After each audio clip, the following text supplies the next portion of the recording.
हर हर महादेव साथियों, आप सभी का अपने चैनल लव यू जिंदगी हॉट टचिंग स्टोरी में तहे दिल से स्वागत है। आप सुन रहे हैं अपनी पसंदीदा कहानी तेरे संग 11 का 107 भाग।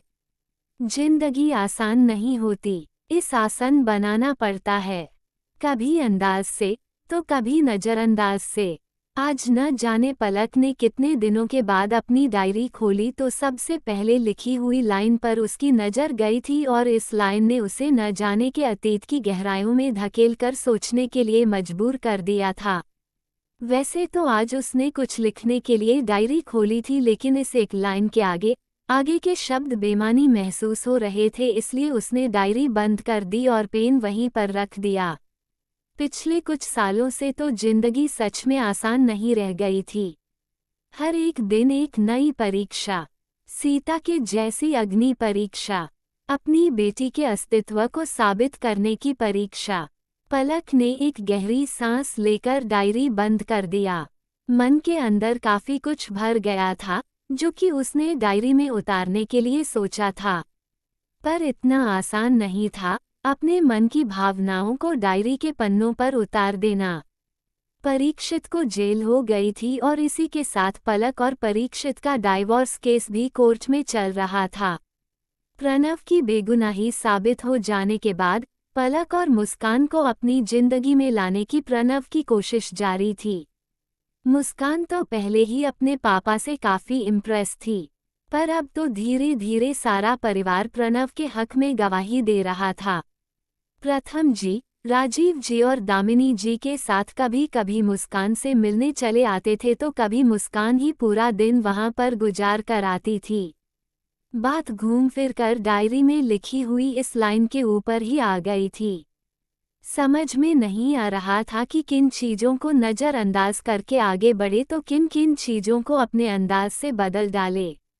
अपनी बेगुनाही साबित हो जाने के बाद पलक के लिए भी अकेला रहना कोई मुश्किल काम नहीं था। वह पहले भी अकेले ही रह रही थी, सिर्फ एक मुस्कान के लिए उसने सब कुछ छोड़ दिया था और अब तो पूरा परिवार उसके साथ था। दुनियादारी समाज से उसे कोई मतलब नहीं था, अपने लिए तो वो सब कुछ नज़रअंदाज कर सकती थी, पर मुस्कान के लिए क्या करती, जो कि उसकी पूरी कायनात थी, जिस मुस्कान के लिए उसने इतना बड़ा स्टेप उठाया था, अपना घर परिवार, अपने पेरेंट्स तक को छोड़ दिया था। आजकल उसी के सुर बदले हुए थे। उसे अब केवल मम्मा नहीं चाहिए थी, मम्मा के साथ साथ पापा, दादू, नानू, मामा, नानी, माँ सब चाहिए थे। इतना तो वह भी समझ रही थी कि मुस्कान को पापा की ज़रूरत है और मुस्कान अपने पापा से काफ़ी अटैच हो चुकी है। पर सबसे बड़ी मुश्किल तो पलक की थी। दूध का जला छाछ को भी फूंक फूंक कर पीता है। दबे दबे शब्दों में कई बार सबने पलक और प्रणव को एक साथ हो जाने की सलाह दी थी, पर पलक को शादी के नाम से ही घबराहट होने लगी थी। पहली ही शादी ने उसे इतने अच्छे अच्छे रंग दिखाए थे कि दूसरी शादी के बारे में सोचकर ही डर लग रहा था। समझ नहीं आ रहा है जिंदगी, तेरा कितना हिसाब बाकी है। होठों पर उधार की हंसी, नैनों में बस पानी ही पानी है।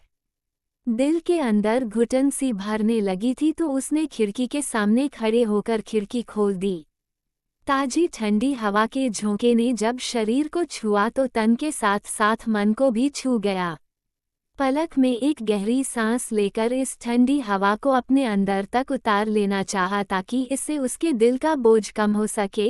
तभी इसी के साथ मुस्कान के खिलखिलाने की आवाज़ भी उसके कानों को सुनाई पड़ी। पलक ने अपनी आंखें खोलकर खिड़की से नीचे देखा तो मुस्कान अभिनव जी के साथ खेलने में व्यस्त थी। दोनों हाइड एंड सीक खेल रहे थे। अभिनव जी की आंखों पर पट्टी बंधी थी और उन्हें मुस्कान को ढूंढना था। कुछ देर में सुप्रिया जी भी आकर इस खेल का हिस्सा बन गई। कितना मासूम होता है ये बचपन, ना किसी की चिंता, ना किसी चीज की फिक्र। मुस्कान के चेहरे पर फैली हुई सच्ची मुस्कुराहट को देखकर पलक के होठों पर भी मुस्कुराहट आ गई थी, जो कि अभिनव जी के फिर से एक बार पकड़े जाने पर खुश होकर ताली बजाकर कूद रही थी। तभी सुप्रिया जी की नज़र उसे पर पड़ी। आओ पलक, तुम भी हमें ज्वाइन करो। नहीं, आप लोग खेलो, मैं ठीक हूँ। पलक का दिल कहीं भी नहीं लग रहा था। तो हमने कब कहा कि तुम खराब हो? तुम तो दुनिया की सबसे अच्छी बेटी हो। चलो आ जाओ मेरी बेटी।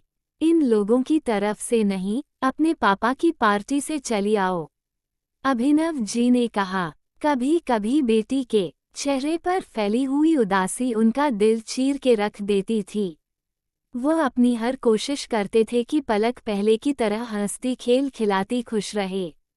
पर बीते हुए दिनों की काली परछाई इतनी गहरी थी कि उनका रंग जाने में समय तो लगना ही था।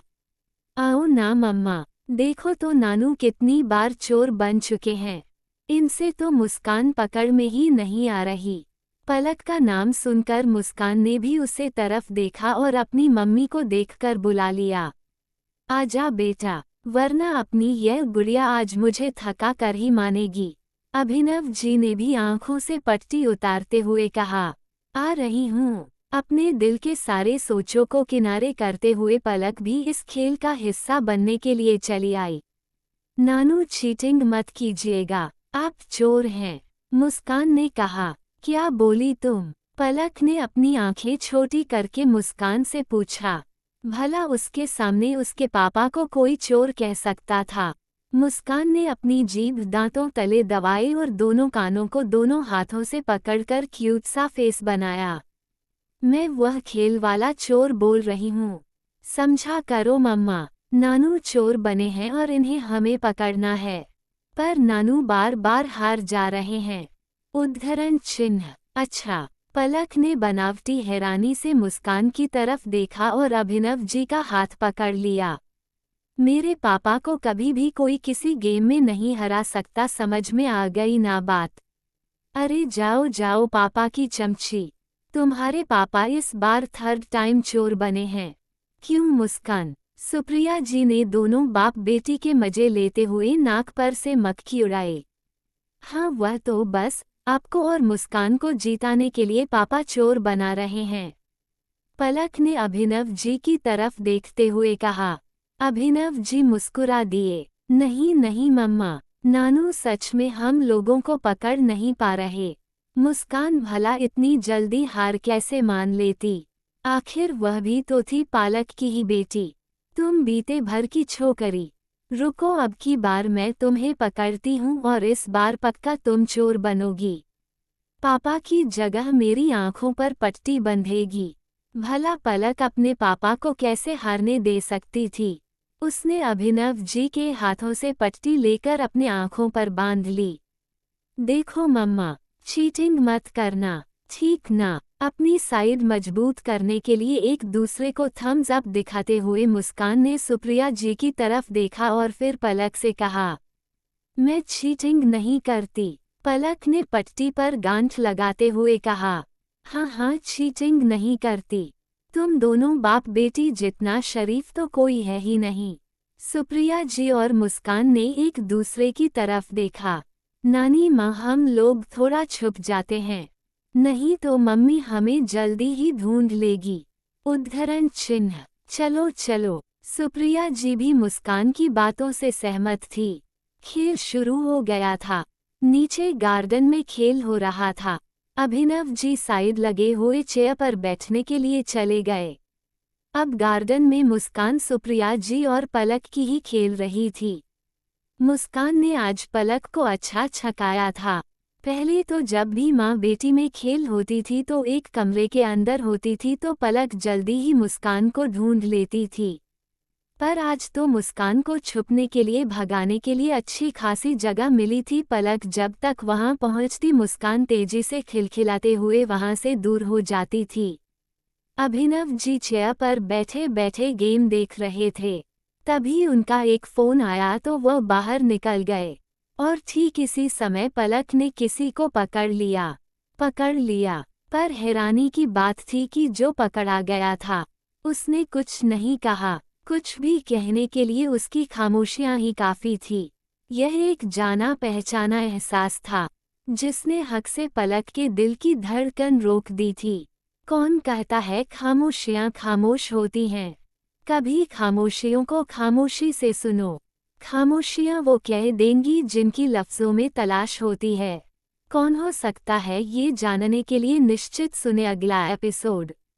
वादे के मुताबिक मैंने थैंक यू नोट प्रकाशित कर दिया है, आप सभी के नाम उसमें मेंशन किए गए हैं। अपना प्यार और अपना साथ इसी तरह से मेरी कहानियों पर बनाए रखें और मैं आप लोगों के लिए हमेशा एक नई दिल छू लेने वाली कहानी लेकर आती रहूं। इसलिए चैनल को लाइक, सब्सक्राइब और वीडियो को लाइक करना मत भूलिएगा और साथ में कहानी से जुड़ी हुई अपनी प्रतिक्रिया कमेंट बॉक्स में ज़रूर दर्ज कराएं। मैं हर एक कमेंट पढ़ती हूं और तुरंत उसका रिप्लाई देती हूं। इसलिए अगर कहानी से जुड़ी कोई जिज्ञासा है तो आप कमेंट में आराम से लिख सकते हैं और इसके साथ एक गिफ्ट भी कि अगले थैंक यू नोट में आपका नाम होगा। तो फिर देरी किस बात की, मिलते हैं अगले भाग के साथ। तब तक के लिए खुश रहिए, स्वस्थ रहिए, मस्त रहिए और यही YouTube पर मिलते रहिए। हर हर महादेव।